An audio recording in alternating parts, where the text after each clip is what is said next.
श्री स्वामी समर्थ सगळ्यांना शुभ सकाळ। आजचा दिवस तुम्हाला खूप छान आनंदात आणि मजेत जाओ ही मी स्वामी महाराजांचरणी प्रार्थना करते।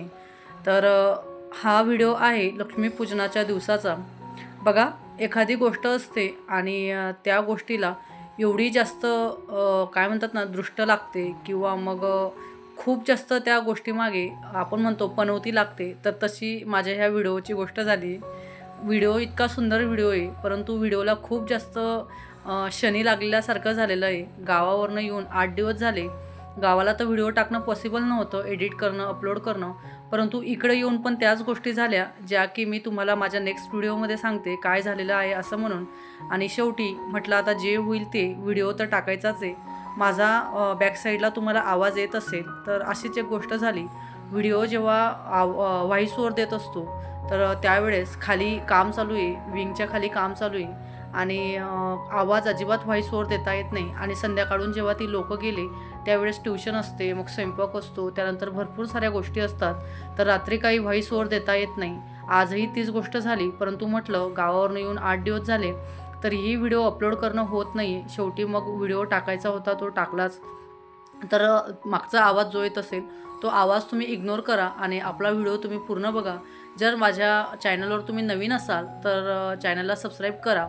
व्हिडिओ आवडल्यास व्हिडिओला लाईक करा आणि प्लीज मी सगळ्यांना सॉरी म्हणते, व्हिडिओ यायला खूप जास्त लेट झालेलं आहे। तर चला असू द्या, व्हिडिओ तुम्ही पूर्ण बघा म्हणजे तुम्हाला त्याचं फील येईल की आत्ता जस्ट लक्ष्मीपूजन झाली असं म्हणून।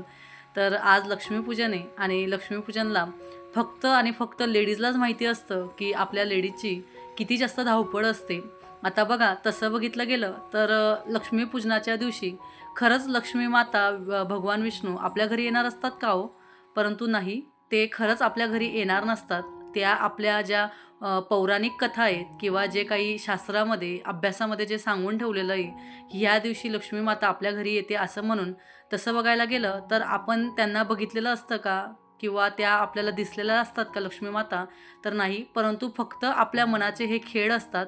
परंतु ते खेळ एवढे सुंदर असतात ना की काय सांगावं असं म्हणून। आणि ज्या दिवशी लक्ष्मीपूजन होतं तर लक्ष्मीपूजनाच्या दुसऱ्या दिवशी हुश्श करून आपण एवढा मोठा श्वास टाकतो की दुसऱ्या दिवशी आपण स्वतःच्या मनाला म्हणतो, मी तरी म्हणते की पहिल्या दिवशी आपण एवढी धावपळ केली आणि सकाळपासून खूप सारी धावपळ करतोय आणि ती धावपळ झाल्यानंतर पण अजून संध्याकाळ पूजेला जो काही एनर्जी लागणार असते ती पूर्ण एनर्जी आपण एकवटून देतो आणि ती पूर्ण एनर्जी आपण त्या पूजेमध्ये घालत असतो। तर मला सांगा, एवढा जोर येतो कुठून बरं आपल्याला? आणि लक्ष्मीपूजनाच्या दुसऱ्या दिवसापासून जो थकवा येतो ना, तो थकवा म्हणजे एवढा जबरदस्त असतो। आणि त्यावेळेस असं वाटतं की पहिल्या दिवशी लक्ष्मीपूजनाच्या दिवशी आपण नेमकं कोण होतो? म्हणजे आपल्यामध्ये जी एंजल आली होती किंवा आपल्यामध्ये जी एनर्जी आली होती, ती एनर्जी तरी आली कुठून होती?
तर चला, तुमच्याशी गप्पा मारता मारता माझ्या सर्व फुलमाळा लावल्या गेल्या ज्या की प्रत्येक वेळेस आपण लावत असतो।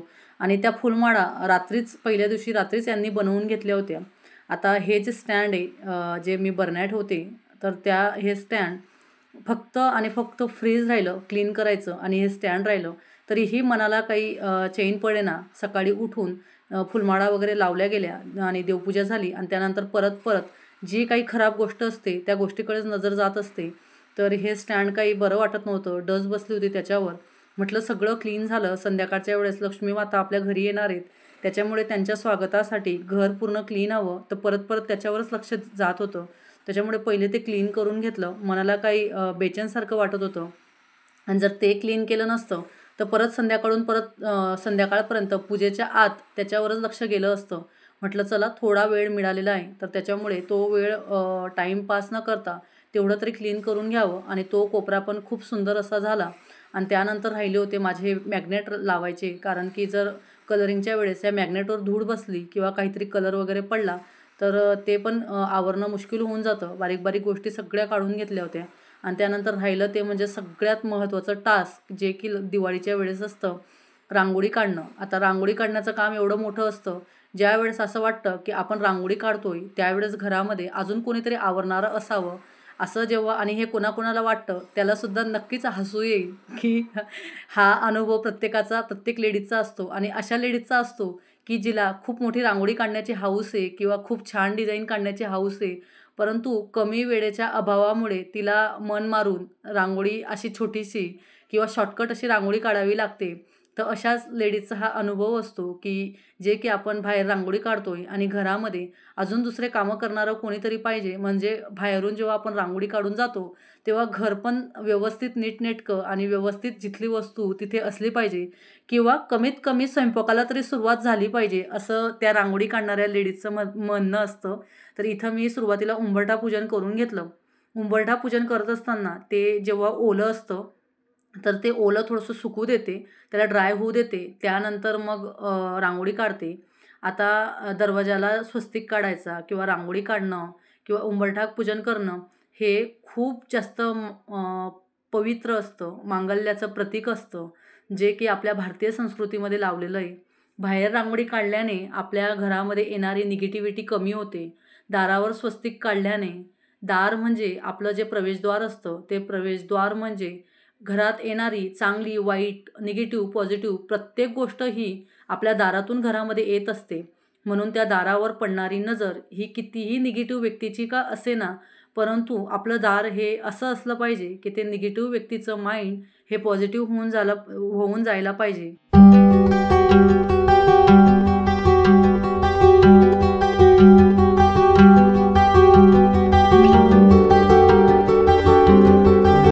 तर अगोदर पहिले आम्ही दोघंच जणी होतो, हे आणि मी. त्याच्यामुळे वांग्याची शेंगदाण्याचं कूट लावून वांग्याची भाजी करून घेतली पातळ आणि बाजरीच्या भाकरी करून घेतल्या. आणि त्यानंतर मग दुपारून संध्याकाळच्या स्वयंपाकाला लागेल, जो की आपला संध्याकाळचा नैवेद्य असतो. तर तो नैवेद्य करायला दुपारून लागेल. त्याच्यामुळे जेवण वगैरे केलं, भांडे आवरले दुपारचे. आणि त्यानंतर मग अशी छान आणि सुंदर अशी रांगोळी काढायला घेतली. रांगोळी काढायचं म्हटलं तर फ्लॅट सिस्टीममध्ये पाहिजे तशी व्यवस्थित जागा राहत नाही, कारण समोरच एक फ्लॅट असल्यामुळे त्यांना पण यायला जायला जागा पाहिजे. त्याच्यामुळे मग रांगोळी शॉर्टकट आणि मोठीच पाहिजे, परंतु शॉर्टकट अशी रांगोळी काढून घेतली. त्यानंतर दुपारचा स्वयंपाक जवळजवळ 80% स्वयंपाक झाला. इथं मी केली खीर, त्यानंतर पुलाव, व्हेज पुलाव आणि आलू मटरची भाजी, पुऱ्या असं केलं. आता बघा, प्रत्येक वर्षाला मी लक्ष्मीपूजनाला पुरणपोळी करायची, परंतु माझी एवढी फजिती व्हायची ना, खूप जास्त फजिती व्हायची. लक्ष्मीपूजनाच्या दिवशी दुपारून पुरणपोळी करायची म्हणजे रात्रीच्या स्वयंपाकाला. आणि पुरणपोळी कितीही कमी केली, कितीही शॉर्टकट कमी स्वयंपाक केला, तरीही तो नाही म्हटला तरी उरतोच. आणि सकाळी आम्हाला सकाळमध्ये गावाकडे जायचं राहायचं, तर पुरणपोळीचा स्वयंपाक उरायचा, तर कोणाला द्यायचं, काय करायचं, खूप मोठा प्रश्न पडायचा. आणि ते अन्न पडायचं. त्याच्यामुळे सकाळी यांना म्हणायचं तुम्ही खाऊन घ्या. आणि सकाळी सकाळी निघताना, सकाळी पहाटे 5ला किंवा 6ला 7ला निघताना एवढं लवकर जेवण जात नाही, कारण की रात्रीच झोपायला खूप जास्त उशीर झालेला असतो, ॲसिडिटी वाढलेली असते किंवा काही खाण्याची इच्छा होत नाही. त्याच्यामुळे ते कोणाला द्यावं आणि एवढ्या सकाळमध्ये तरी देऊन तरी कोणाला जावं, खाली सिक्युरिटीला पण एवढ्या सकाळी देता येत नाही. त्याच्यामुळे प्रत्येक वर्षाला खूप मोठा प्रश्न पडायचा. म्हणून ह्यावर्षी ठरवलं की थोडासा आणि शॉर्टकट स्वयंपाक करता येईल तर तोच करेल. म्हणून मग आलू मटरची भाजी, पुरी, खीर आणि पुलाव, व्हेज पुलाव केलं.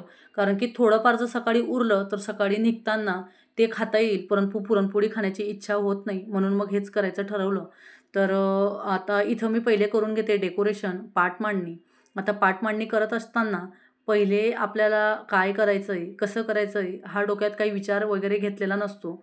डायरेक्ट त्यावेळेस जो प्रेझेन्स ऑफ माइंड असतो किंवा त्यावेळेस जे करायचं आहे त्याच पद्धतीने करून घ्यायचं असतं. कारण की ह्या ज्या माळा लावल्या, ह्या माळा मी पाट मांडल्यानंतर लावल्या, कारण की पाट कुठल्या जागेवर कसा पाट मांडता येईल त्यानंतर मग माळा लावल्यानंतर ते ठरवलं जातं.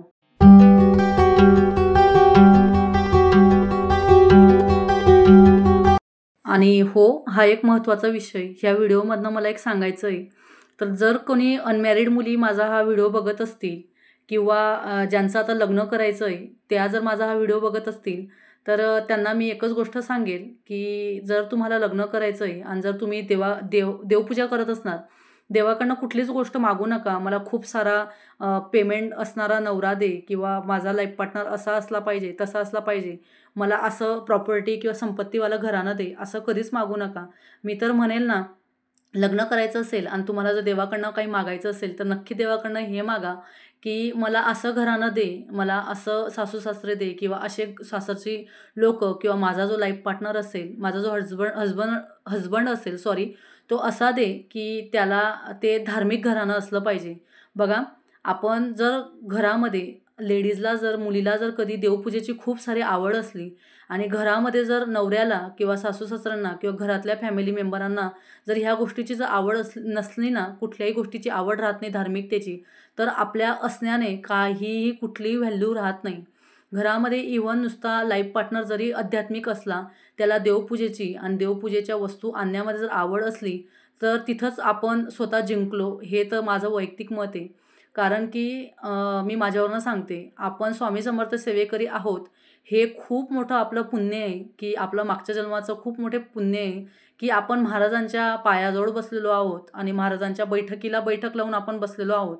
कारण महाराजांच्या बैठकीमध्ये येणं किंवा महाराजांच्या सानिध्यात येणं खूप एवढी सोपी गोष्ट नाही आहे. ही गोष्ट खूप मोठी आहे आणि त्या सेवा महाराज जेव्हा आपल्याकडनं करवून घेतात, आपण कोणीच राहत नाही. आपण फक्त एक निमित्त असतो आणि ह्या सेवा जेव्हा महाराज आपल्याकडनं करवून घेतात, तर त्यावेळेस एवढं प्राऊड फील होतं, की खरंच महाराज तुम्ही जे काही पेशन्स देतात किंवा तुम्ही जो काही संयम देतात सेवा करण्यामध्ये, तो संयम, ते पेशन्स काहीतरी एक वेगळेच असतात. खूप मोठ्या सेवा असतात स्वामी समर्थ केंद्रामध्ये. तर ह्या सेवा मार्गामध्ये खूप मोठ्या सेवा असतात आणि त्या सेवा आपल्याकडनं महाराज करून घेतात. हा खूप मोठा एक अभिमानास्पद गोष्ट आहे. मागच्या जन्माचं आपलं काहीतरी पुण्य असेल आणि जेव्हा आपण या गोष्टी करत असतो ना, तेव्हा आपला जो लाईफ पार्टनर आहे, आपले जे घरचे लोकं आहेत, आता एक आहे आपण फ्लॅट सिस्टीममध्ये राहतो. आपल्याला काही सासू-सासरे वगैरे नसतात. पण आपला जो लाईफ पार्टनर आहे, तो आपल्याला साथ कितपत देतोय, ह्यावरही ह्या गोष्टी डिपेंड असतात. तर असो, हा खूप मोठा विषय आहे बोलण्यासारखा. तर आता मी पहिली इथं लक्ष्मीचे पावलं काढून घेतले आणि त्यानंतर सुरुवातीला पहिले तुळशीची पूजा करून घेतात. लक्ष्मीची पावलं काढत असताना आपण आपल्या हाताने जे लक्ष्मीची पावलं काढतो, ती पावलं खोल अशी पावलं असतात आणि जे ठसे उमटवतो ते खोल नसतात. कारण की पहिल्या बाया म्हणायच्या, की मला सून उतावळ्या पायांची मिळाली किंवा खोलगट पायांची मिळाली नाही. तर अशीच काहीतरी एक म्हण राहायची. म्हणून आपल्या घरामध्ये येणारी लक्ष्मी ही सुद्धा खोलगट पायांची असली पाहिजे. तिचे असे सरळ आतले पाय हे सरळ नसता कामा नये. तुळशीची पूजा करत असताना फ्लॅट सिस्टीममध्ये तुळशी आपली बाहेर नसते, ती बाल्कनीमध्ये असते. त्याच्यामुळे सुरुवातीला बाल्कनीमध्ये पूजा करून घेतली. म्हणजे 8-10 दिवसापासून माझं तुळशीचं रोप जळालं होतं. मला ॲक्चुअली तुळशीचं रोप आणायचं नव्हतं. कारण की गावाला गेलो, की परत तुळशी जळून जाते. त्याच्यामुळे पण मला लक्ष्मीपूजनाच्या दिवशी यांनी मला छोट्यात छोटं रोप आणून दिलं विकत. म्हणून मग पूजा करण्यासाठी फक्त तेवढ्यापुरतं तेवढं मी रोप लावून घेतलं. आणि त्यानंतर मग बाहेरचं जे महाद्वार आहे, मी तुम्हाला म्हणते नेहमी द्वारातनंच नेहमी निगेटिव्ह, पॉझिटिव्ह शक्ती, चांगल्या वाईट गोष्टी या दारातनंच येत असतात.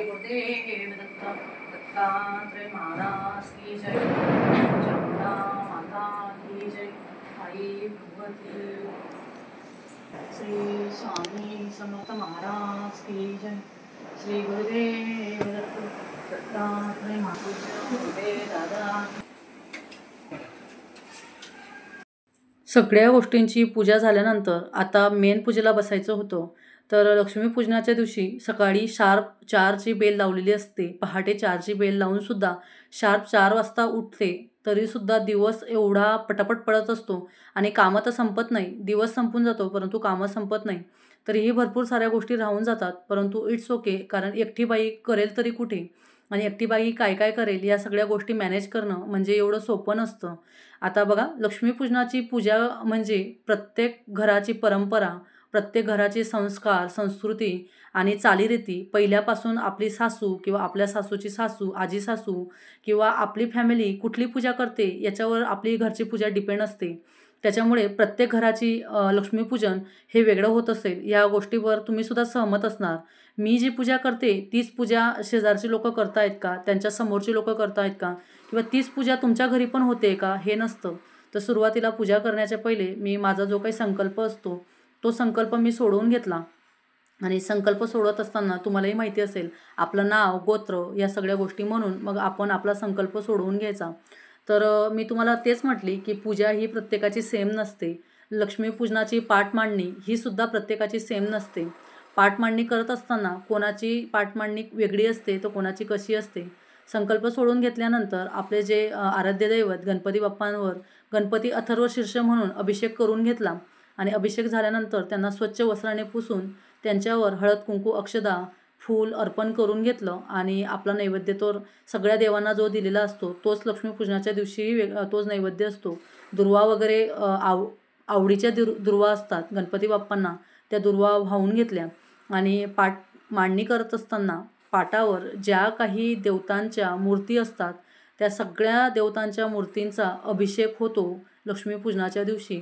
चारी बाजूंनी ज्या काही आपल्या मेन दिशा 4 आहेत आणि उपदिशा 4 आहेत, अशा 8 दिशा खालीवर करून जी अक्षता असते, ती अक्षता या सगळ्या ज्या काही प्रोसेस असतात, ह्या प्रोसेस, या पूजाविधी व्यवस्थित असं साग्रसंगीत अशी छान अशी माझी लक्ष्मीपूजनाची विधी असते. एवढी सुंदर विधी असते आणि लक्ष्मीपूजनाची विधी जोपर्यंत पूर्ण होत नाही आणि व्यवस्थित होत नाही, तोपर्यंत मनाला काही चैन लागत नाही आणि ज्यावेळेस ती पूजा व्यवस्थित होते, शार्प पूजा 9:30 वाजेपर्यंत चालत असते. 9:15, 9:30 वाजेपर्यंत. ज्याला बोर मी सगळ्यांना सांगून ठेवलेलं असतं, मुली असो किंवा हे असो, ज्याला बोर होत असेल पूजा चालू असताना, त्यांनी खुशाल बाहेर निघून जावं आणि ज्याला वाटत असेल पूजेला बसावं, ज्याला वाटत असेल पूजा ऐकावी, पूजेचे माझे जे मंत्र आहेत, ते मंत्र ऐकावे किंवा घरामध्ये बसावं, त्यांनी बसावं आणि ज्याला वाटत असेल बोर होतंय, तर त्यांनी खाली जे फटाकडे फोडणे चालू आहेत सोसायटीमध्ये, तिथं जाऊन उभं राहावं. असं मी बसण्याच्या अगोदर प्रत्येकाला इन्स्ट्रक्शन देऊन दिलेले असतात. परंतु कोणीच घरातनं जात नाही. यावेळेस तर तसं त्रिशा नविका नव्हती. परंतु घरातनं कोणी पाय काढत नाही. कारण की घरामध्ये एवढी मोठी पूजा चालू असल्यावर, कारण तसं बघायला गेलं तर ह्या पूजा करण्यासाठी भरपूर असे घरं मी बघितले आहेत. त्या घरांमध्ये ब्राह्मणांना बोलवलं जातं. कारण त्या घरातल्या लोकांना वाटत असतं, की आपल्या घरामध्ये छान सुंदर अशी साजरं-संगीत पूजा व्हायला पाहिजे. परंतु मग आपल्याला येत नाही, तर मग करावं काय? तर शेवटचा ऑप्शन उरतो, तो म्हणजे ब्राह्मणाला बोलावणं. परंतु आपल्या घरामध्ये जर एवढी छान पूजा होते, तर मग ती बाहेर जाण्याची कोणाची इच्छाही होत नाही. त्यानंतर श्रीयंत्रावर श्रीसूक्त म्हणून कुंकुमार्चन करून घेतलं. आता काय म्हणतात ना, प्रत्येकाचे विचार हे खूप वेगळे असतात आणि ज्यावेळेस अशा लोकांचे विचार ऐकावे ना, त्यावेळेस त्या लोकांची खरंच दया येते. कुबेर यंत्र आहे माझ्याकडे, लॉकरमध्ये ठेवलेलं असतं. त्या कुबेर यंत्रावर पण मी पुरुष सूक्त म्हणून हे अभिषेक करून घेतला, सॉरी. तर अशा लोकांची खूप जास्त दया येते, की जी लोकं म्हणतात, की लक्ष्मीपूजनाला एवढी काय मोठी सेवा करायची असते किंवा एवढी काय पूजा करायची असते. तर बघा, जो तो ज्याचा त्याचा वैयक्तिक प्रश्न असतो. लक्ष्मी मातेची मूर्ती आहे, तिच्यावर पण मी पाण्याने अभिषेक करून घेतला श्रीसूक्त म्हणून. तर ज्याची त्याची वैयक्तिक हे मत असतं, ज्याचा त्याचा वैयक्तिक पूजा करण्याचा एक भाग असतो. तर अशा लोकांनी शांत राहून, आपल्याकडनं जर होत नसेल तर त्यांनी फक्त शांत राहावं आणि समोरचा जर करत असेल तर त्याला अजिबात निगेटिव्ह न करता ह्या गोष्टी एक्सेप्ट करत जाव्या. ह्या गोष्टीशी मी सहमत आहे. त्यानंतर सगळ्या माझ्या पूजा वगैरे झाल्या आणि जेवढे काही नैवेद्य असतात आपले, एक याच्यामध्ये स्वयंपाक बनवला आहे तो नैवेद्य असतो, दुसऱ्या ताटामध्ये फराळीचा नैवेद्य असतो आणि तिसरं ताट तर तुम्ही बघताच आहेत, मी काही सांगू शकत नाही. त्याच्यामध्ये धने, नारळ आहे, लाह्या बत्तासे आहेत, ह्या सगळ्यांचा एक ताट असतो. तर त्या तिघांना व्यवस्थित नैवेद्य देऊन त्या तिघांची आरती करून घेतली, त्यांना तिघांना ओवाळून घेतलं आणि जे काही आपण नेहमीप्रमाणे करतो तुळशीच्या पानाने नैवेद्य देऊन दिला. तर अशा पद्धतीने माझी ही छान अशी लक्ष्मीपूजनाची विधी झाला आणि खूप छान झाला. लक्ष्मीपूजन प्रत्येक वर्षाला होतो, तसाच हा आजचा 2025चा पण छान लक्ष्मीपूजन माझं झालं आणि अशीच प्रत्येक लक्ष्मीपूजन छान आणि सुंदर जावी, आणि कुठल्याही प्रकारच्या घरामध्ये कटकटी होता कामा नये. कुठल्याही प्रकारच्या घरामध्ये राग, रुसवे, फुगवे काहीच होता कामा नये. म्हणून देवाची माफी मागून घेतली. पूर्ण पूजेमध्ये जी काही काय म्हणतात हे झाली असेल, चुकी झाली असेल, त्या चुकीविषयी लक्ष्मी मातेकडनं, विष्णू भगवानांकडनं माफी मागून घेतली. आणि त्यानंतर सगळ्यात शेवटी मग आम्ही दोघांनी मिळून पूर्ण आरत्या करून घेतल्या, जेवढ्या काही ज्या आरती होत्या. आणि त्यानंतर मग आरती झाल्यानंतर पुष्पांजली म्हणून घेतली. आणि पुष्पांजली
आणि प्रत्येक वर्षाला मुली घरी असल्यामुळे यांना काही एवढं जाणवायचं नाही. परंतु ह्या वर्षी तर हट्टच केला की जायचंच आहे फटाकडे फोडायला. मी प्रत्येक वर्षाला दिवा घरामध्ये दिवे चालू असल्यावर किंवा पूजा झाल्यावर खाली उतरत नाही किंवा दरवाजा लावत नाही.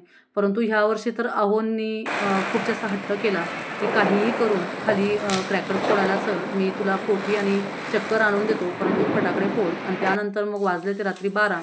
तर 12 वाजेची जी असते की आपण जी जुनी झाडणी असते, ती जुनी झाडणी घराच्या शेवटच्या लास्टच्या कोपऱ्यापर्यंत, म्हणजे माझ्या बेडरूमच्या ड्रेसिंग टेबलच्या कोपऱ्यापर्यंत, तर पूर्ण घरामध्ये किचनपासून हॉलपर्यंत एकच मार्गाने, म्हणजे एकाच साईडने ती झाडणी अशी घासत आणायची. तिला अजिबात उचलायची नाही. आणि ती घासत आणून तिला बाहेर आपल्याला टाकायचं असतं. त्यांचं एक पंख तोडून ती बाहेर टाकायची असते.